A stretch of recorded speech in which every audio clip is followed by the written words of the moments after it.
Hello carbon units, we're going to take a trip down CRT lane today. I'll show you what tubes we're using for retro games, etc.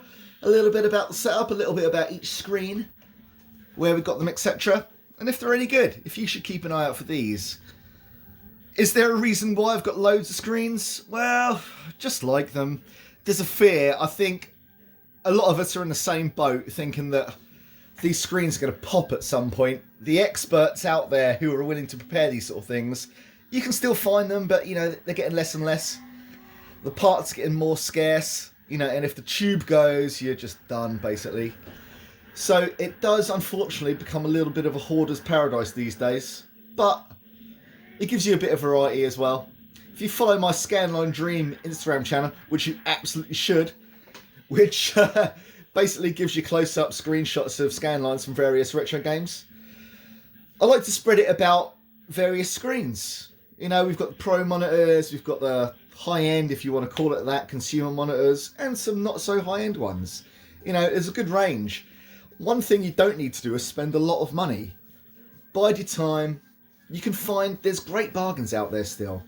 You don't have to spend hundreds and hundreds on a PVM or whatnot, but we'll get to that later on. What we're looking at here first is a Bang Olufsen MX4000. It's currently playing Truxton or Tatsujin in Asian regions for the Mega Drive. Connected via RGB SCART.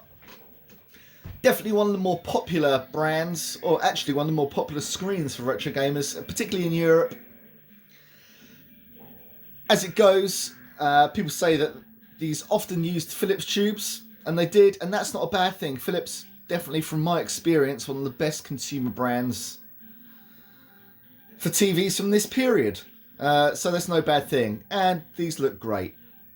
They've got the contrast shield on the front, which is a lot easier to get off than you think. The quality of the image is fantastic. This one is one of the more modern ones. One of the ways you can tell what version you've got, you can get the firmware up on the screen. Not a surefire way to tell, but this remote, for example, has got DVD on it, and that denotes it's one of the later models as well. Obviously, that's not 100% because you can get aftermarket remotes, or a lot of these Bang Olufsen remotes work on different screens, but that's the way to tell first off if you're concerned. One of the main reasons you might want to know what the firmware is, because on the earlier models, you have to connect some jumpers at the back of the screen to get the service menu up. On these ones, or the higher firmwares, you can use a command from the remote. It's got RGB SCART.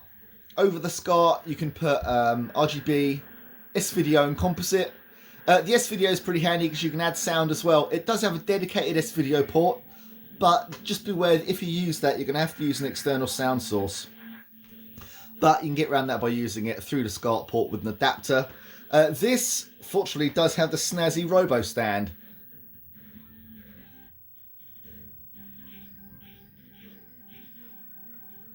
I mean, come on. Now you're living in fucking luxury. Obviously, I can highly recommend these screens. You can find them.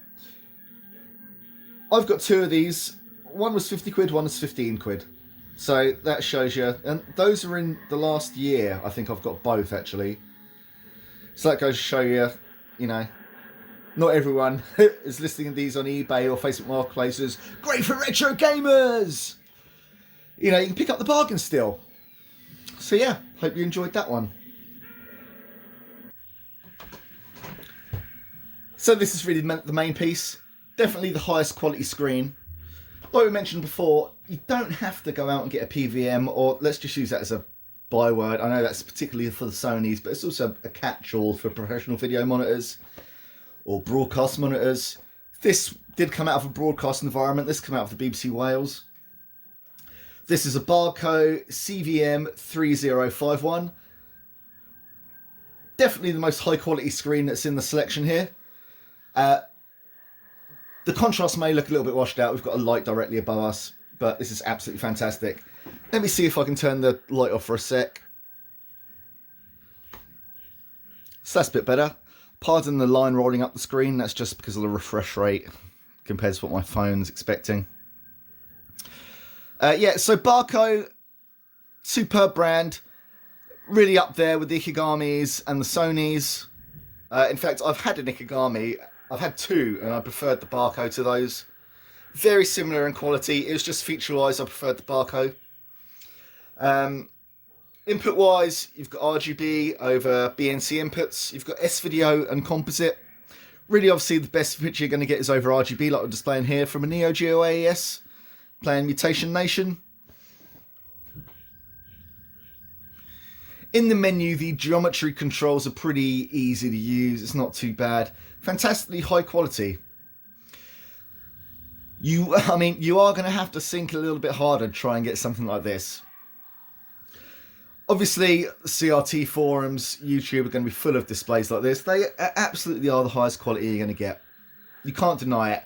It doesn't mean that you don't get fantastic high quality from consumer sets. You really do. You don't have to spend absolutely hundreds and hundreds. In fact, I wouldn't recommend spending hundreds of pounds on technology that could explode at any time, essentially.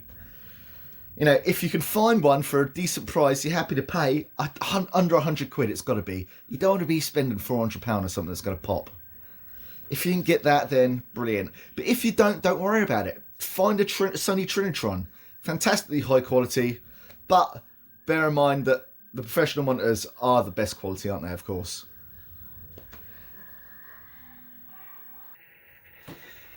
So last but definitely not least, we've got a Philips Blackline CRT here.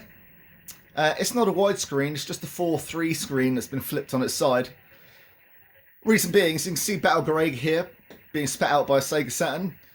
In Tate mode, we're going with Tate because I'm from Britain, we've got Catherine Tate and the Tate Britain. We're not going with Tate, okay, so forget about it. Right.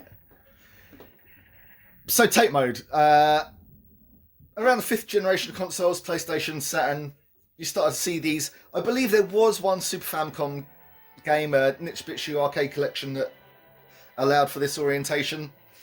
So to use this, you need to go into the menu of a game that supports it and select the screen type, and it'll flip round to this, so you can get the entire screen. So if I was playing Battle Garega on the Barco here, it would be letterboxed vertically in the middle of the screen, but obviously you can see the entirety of the playfield here. So Philips Blackline, this is the kind of thing you'll probably see more regular. Nice high quality CRT. Probably not as well renowned as like the Bang Olufsens, although Philips made the tubes for a lot of the Bang Olufsens.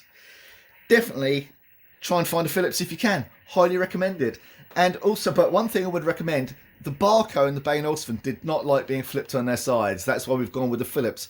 I was using this specifically for CDI in the past because I'm just a wanker and wanted the matching Philips with the Philips CDI. But we used it for this and I couldn't be happier.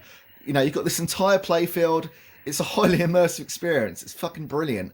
But if you're worried about putting your CRT on its side, and you'll notice if the screen goes like a wobbly colour or the screen starts to shake, forget about it. Just put it back in its normal side. But if you've got a CRT that's happy with it and you can get it, and you're happy, not worried about it being on its side, what a fantastic experience, right?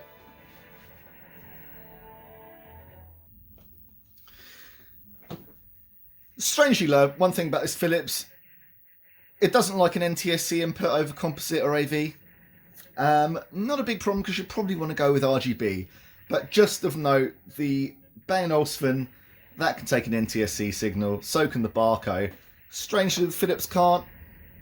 Weird, but just one of the foibles I thought I'd point out.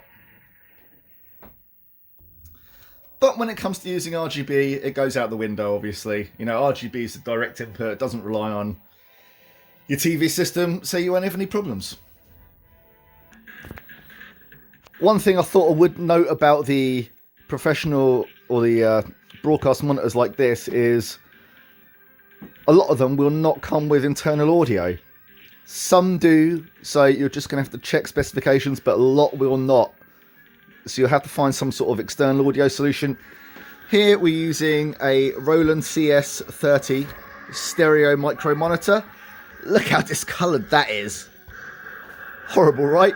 But it's got a number of inputs, and also it's got a subwoofer underneath, so it's really great for those beefy arcade soundtracks. You've got to have something that's shielded. If you're going to put it on your CRT like this, it's got to be a shielded speaker system, or else the magnets are going to muck up your screen no end. So just be careful about that. Obviously, shielded speakers used to be a lot more, you know, used to see them a lot more often when people were using CRTs for SVGA monitors for like the PCs and what. That's gone out the window a bit, so just check specifications on the monitors, okay? Not the monitors. Oh my God. The speakers, to make sure they are shielded if you're going to put them anywhere near your CRTs of any type.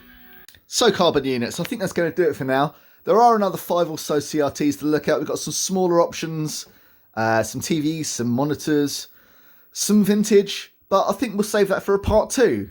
So if you like what you see, if you're interested in more CRT and retro game action, just drop us a sub, and also stay rad!